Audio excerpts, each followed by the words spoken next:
आज डीडीए ने ये बड़े बड़े खंबे लगा के और कटीले तार लगाए हैं। पाकिस्तान का बॉर्डर बनाया है इन्होंने। 100 साल से ऊपर हो गए, हमारी 5वीं पीढ़ी चल रही है यहाँ पे। खेती के सिवा हमारा और कोई जरिया नहीं था। कहाँ जाए हम? दिल्ली के बीच में पड़े हो रहे, कहाँ जाए हम?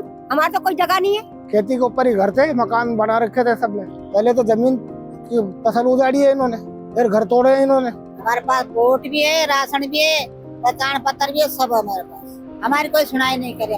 पानी भी नहीं परेशान, नहाना धोना भी नहीं। अब खुले में 100 साल सब कुछ खुले में होता है। हमारा नहाना धोना सब कुछ। अब सारे सर्दी निकल गए ठंड में। अब बच्चे बीमार हो रहे, कोई बुखार कोई ताव ऐसे हो रहा है। अक्टूबर 2024 में हमने यमुना के फ्लड प्लेन को लेकर एक विस्तृत रिपोर्ट किया था, जिसमें हमने आपको बताया था कि कैसे दिल्ली में दिल्ली विकास प्राधिकरण यानी कि डीडीए द्वारा यमुना के अलग अलग लोकेशंस पर उसके फ्लड प्लेन को ब्यूटीफाई करने के नाम पर कॉन्क्रेटाइज किया जा रहा है। उस रिपोर्ट को अब 3 महीने बीत चुके हैं और अब हमने पाया कि डीडीए यमुना के फ्लड प्लेन में एक नई लोकेशन पर फिर से ब्यूटिफिकेशन और रिस्टोरेशन के नाम पर कॉन्क्रेटाइजेशन कर रहा है और यह लोकेशन है राजघाट और इस प्रोजेक्ट का नाम है असिता वेस्ट, जिसे सामान्य भाषा में यमुना वाटिका भी कहा जा रहा है। हम जानते हैं कि किसी भी नदी के लिए उसका फ्लड प्लेन लंग्स यानी फेफड़ों की तरह काम करता है। फिर चाहे बात हो नदी के इकोसिस्टम को मेंटेन करने की, ग्राउंड वाटर को रिचार्ज करने की, या फिर नदी द्वारा बाढ़ को झेलने की कैपेसिटी की, या फिर नदी के सेल्फ प्यूरिफाइंग क्वालिटी को मेंटेन रखने की बात हो, इन सारी बातों में नदी का फ्लड प्लेन बहुत ही क्रूशियल रोल प्ले करता है।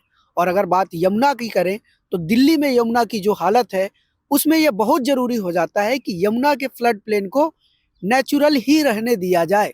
इसीलिए नेशनल ग्रीन ट्रिब्यूनल की बहुत ही सख्त गाइडलाइन है कि यमुना के फ्लड प्लेन पर किसी भी तरह की डंपिंग, कंस्ट्रक्शन या कॉन्क्रेटाइजेशन नहीं होना चाहिए। इसके बावजूद दिल्ली विकास प्राधिकरण लगातार यमुना के फ्लड प्लेन पर कॉन्क्रेटाइजेशन कर रहा है। और आयरनी यह है कि इसी फ्लड प्लेन पर जहां पर यह पार्क बनाया जा रहा है, यहाँ पर दिल्ली विकास प्राधिकरण ने एनजीटी के उस गाइडलाइन का एक बड़ा सा साइन बोर्ड भी बनाया है और ठीक उसी साइन बोर्ड के सामने यहाँ पर कंस्ट्रक्शन भी चल रहा है, कॉन्क्रेटाइजेशन भी चल रहा है। इस पार्क को दिल्ली के लेफ्टिनेंट गवर्नर विनय कुमार सक्सेना के नेतृत्व में बनाया जा रहा है और इसका कुल एरिया 200 हेक्टेयर है। कश्मीरी गेट के ओल्ड रेलवे ब्रिज से लेकर आईटीओ बराज तक यमुना का जितना फ्लड प्लेन है वह सब कुछ इस पार्क के हिस्से में आ रहा है। आप मेरे पीछे ये जो कंक्रीट देख रहे हैं, इन सारे कंक्रीट का इस्तेमाल इस तरह के पिलर बनाने में किया जा रहा है और ये सारे पिलर इस पार्क में लगाए जा रहे हैं। आप देख सकते हैं साफ तौर पर यह सब कुछ कंक्रीट का बना हुआ है और सिर्फ यह पिलर यहाँ पर कंक्रीट का नहीं है, और भी बहुत सारे स्ट्रक्चर हैं जो कंक्रीट के बनाए जा रहे हैं। इस पार्क का उद्घाटन दिल्ली के लेफ्टिनेंट गवर्नर विनय कुमार सक्सेना ने 5 जनवरी को किया और इसी दिन इस पार्क के एंट्रेंस पर एक बड़ा सा नंदी का स्टैचू बनाया गया जिसकी लंबाई 18 फीट है और वजन 47 टन है और यह पूरी तरह से रेड मार्बल का बना हुआ है। इसको स्टेब्लिश करने के लिए एक बड़ा सा डेक पॉइंट बनाया गया है जिसके लिए 3 लेयर का चबूतरा बनाया गया है और ये पूरा चबूतरा कंक्रीट का बनाया गया है। और आप मेरे पीछे ये जो रोड देख रहे हैं, इस तरह के पाथवे भी इस पार्क में बनाए जा रहे हैं। कुल 3 तरह के पाथवे बनाए जा रहे हैं, एक करीब 20 फीट का जो मेरे पीछे आप देख रहे हैं, इसके अलावा एक 10 फीट का और एक 4 फीट का। ये जो पाथवे हैं इनको बनाने के लिए सबसे पहले ईंट, मिट्टी और पत्थर का एक बेस तैयार किया जा रहा है, फिर उसके ऊपर रेड सैंड बिछाया जा रहा है। वहीं इसके अलावा इस पार्क में कैफेटेरिया, रेस्ट हाउस और पार्किंग बनाने पर भी काम चल रहा है जो कि पूरी तरह से कंक्रीट का है। ये जो मेरे पीछे आप प्लांट्स देख रहे हैं, ये सारे प्लांट्स वो प्लांट हैं जो यमुना के फ्लड प्लेन पर नेचुरली ग्रो होते हैं, यानी कि यमुना के फ्लड प्लेन के इकोसिस्टम से ये मैच करते हैं और ये यहाँ के नेटिव भी हैं।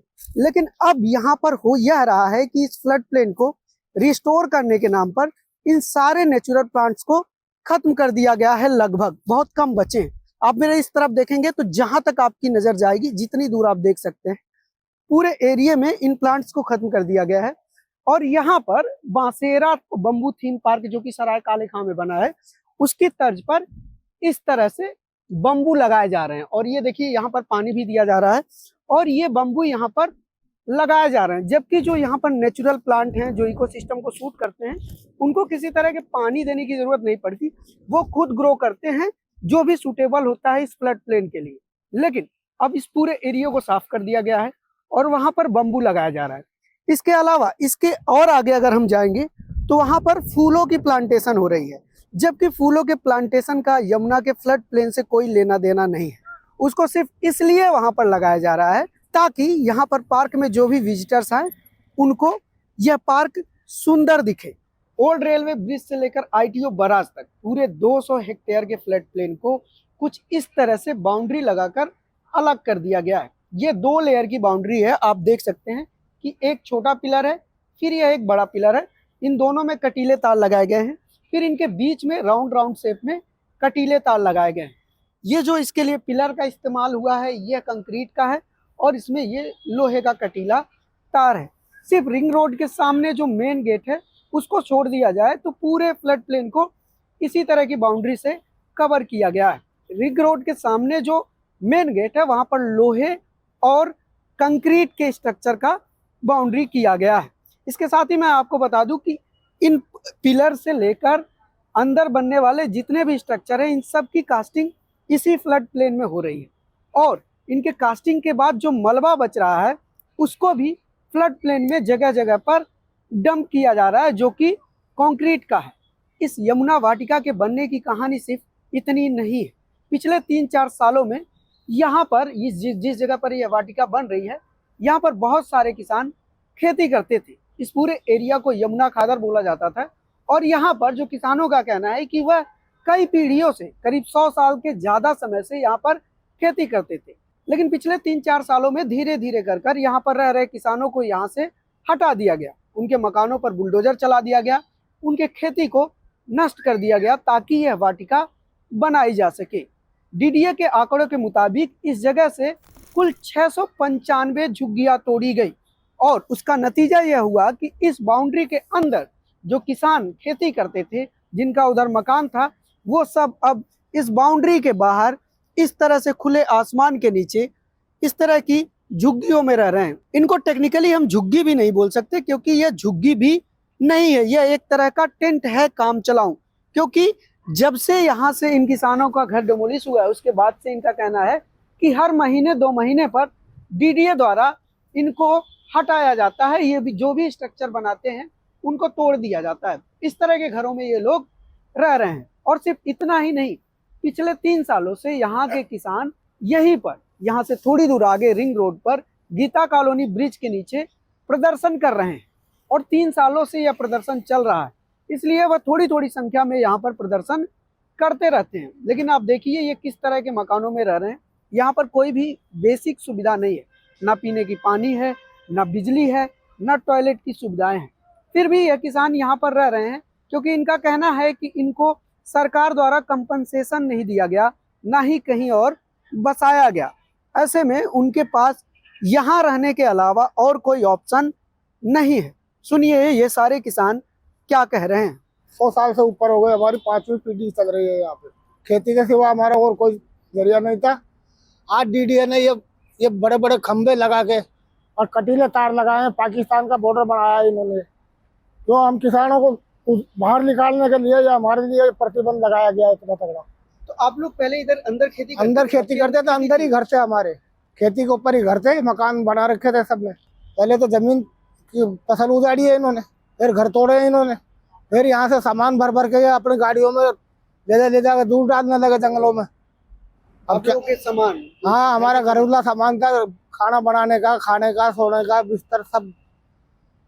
फिर क्या करते हम, फिर वहां से उठा के सामान पुल के नीचे आए। पुल के नीचे भी इन्होंने हमारे लिए बॉर्डर तैयार कर दिया, इससे भी बाहर खदेड़ दिया। फिर पहले उस पुल के नीचे थे? हाँ, पहले इस पुल के नीचे थे हम। फिर ये बाउंड्री बना? ये बाउंड्री बनाई है, बाउंड्री में कहीं रास्ता नहीं छोड़ा है आने जाने के लिए, तो हमारे को वहां से भी पुलिस के जरिए इन्होंने खदेड़ दिया। अब ये इधर पड़े हैं आगे, तो यहाँ पे भी आए दिन हमारे ऊपर पुलिस को बुलाते हैं, बिल्डोजर लाते हैं, गड्ढे खोदते हैं, सामान दबा देते हैं। खेती करी थी, खेती का ही काम जाने, और तो कोई काम नहीं है। लिखे पढ़े होते तो सरकारी नौकरी मिलती, हमारे तो सरकारी नौकरी मिली। हमको रहने की जगह दे दो, हमारा जमीन का मुआवजा दे दो। अब दिल्ली में कहाँ जाए हम? दिल्ली के बीच में पड़े हो रहे, कहाँ जाए हम? हमारे तो कोई जगह नहीं है, कहाँ जाए? ये घेर देंगे तो हम तो बाहर भी रह लेंगे, सड़क पर पड़ जाएंगे जाके, और क्या करेंगे? इतने दिन हो गए, हमने 3 साल हो गए पड़े पड़े। नहीं, और कोई ऑप्शन नहीं है हमारे पास। कागज भी सरकारी बने हुए हैं सारे। तो हम अनपढ़ आदमी है, जैसे अंगूठे छाप कुछ जानते नहीं, नौकरी भी करे तो कहाँ करे? हमने बचपन से खेती बाड़ी करी तो खेती बाड़ी कर सकते हैं, सबका तो अब रहने का ठिकाना नहीं है हमारा। पैन कार्ड, पानी भी नहीं, परेशान, नहाना धोना भी नहीं, अब खुले में शौचालय सब कुछ खुले में होता है, हमारा नहाना धोना सब कुछ। अब देख रहे हो ना, हमारा घर झुग्गी झुपड़ी जिस तरपाल लगा लेते हैं, जो भी रात लगा लेते हैं, फिर इनको बैठवा देते हैं। अब सारे सर्दी निकल गए ठंड में, अब बच्चे बीमार हो रहे, कोई बुखार, कोई ताव, ऐसा ही हो रहा है। पहले दादा दादी रहते थे, फिर माँ बाप रहते थे, फिर हम रहने लगे, फिर अब हमारे बच्चे भी है, पोते पोती भी है। अब तो यहाँ 5 पीढ़ी हो गई हमारे को खेती करते हुए। अब इन्होंने हमारे को खदेड़ दिया कि जैसे कहीं पाकिस्तान से निकल के कहीं अफगानिस्तान से आए हैं, जैसे पुलिस के बल के ऊपर इन्होंने डंडे वंडे हथियार चला के सबको खदेड़ दिया खेतों में से। और अब पुल के नीचे रहने लगे तो उसके भी नीचे आकर इन्होंने कार खेद दिया कटीले। आप लोग वोट देते हैं? हाँ, वोट देते हैं। हमारे पास वोट भी है, राशन भी है, पहचान पत्र भी है, सब है हमारे पास। हमारी कोई सुनाई नहीं करे। अब हमने दिया मोदी को वोट, अब देखो ये क्या करता है, क्या ना करता। इस बार आपने मोदी को वोट? हाँ, मोदी को वोट दिया। देखो हमारा साथ ही देगा कि नहीं देगा पता नहीं हमको। गौर करने वाली बात है कि इस पूरे फ्लड प्लेन से किसानों को इसलिए हटा दिया गया क्योंकि यमुना के फ्लड प्लेन पर किसी तरह का कंस्ट्रक्शन या फिर कॉन्क्रीटाइजेशन नहीं किया जा सकता, इसीलिए इनके घरों पर भी बुलडोजर चला दिया गया। लेकिन अब इस पार्क के जरिए डीडीए खुद इस फ्लड प्लेन में कंस्ट्रक्शन भी कर रहा है, कॉन्क्रीटाइजेशन भी कर रहा है और यहाँ पर प्लांटेशन भी कर रहा है।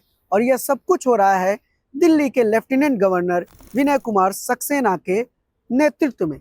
पर डीडीए से कोई भी यह सवाल पूछने वाला नहीं है, लेकिन हम लगातार इन सवालों को उठा रहे हैं और हर बार की तरह इस बार भी हमने डीडीए से इस बारे में बात करनी चाहिए और हर बार की तरह इस बार भी डीडीए ने हमसे बात करने से इनकार कर दिया।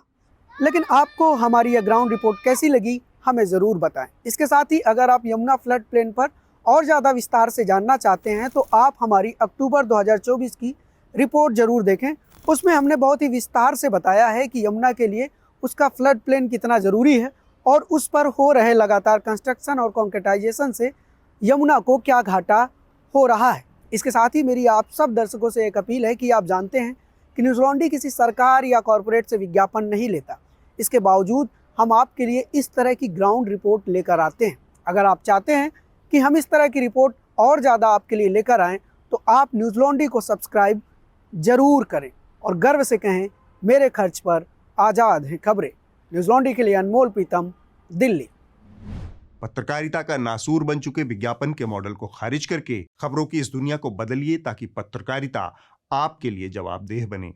newslaundry.com/subscription पर क्लिक कीजिए और अपने मन मुताबिक पेमेंट का विकल्प चुनिए, क्योंकि हमारे सब्सक्राइबर्स का नारा है, मेरे खर्च पर आज़ाद हैं खबरें।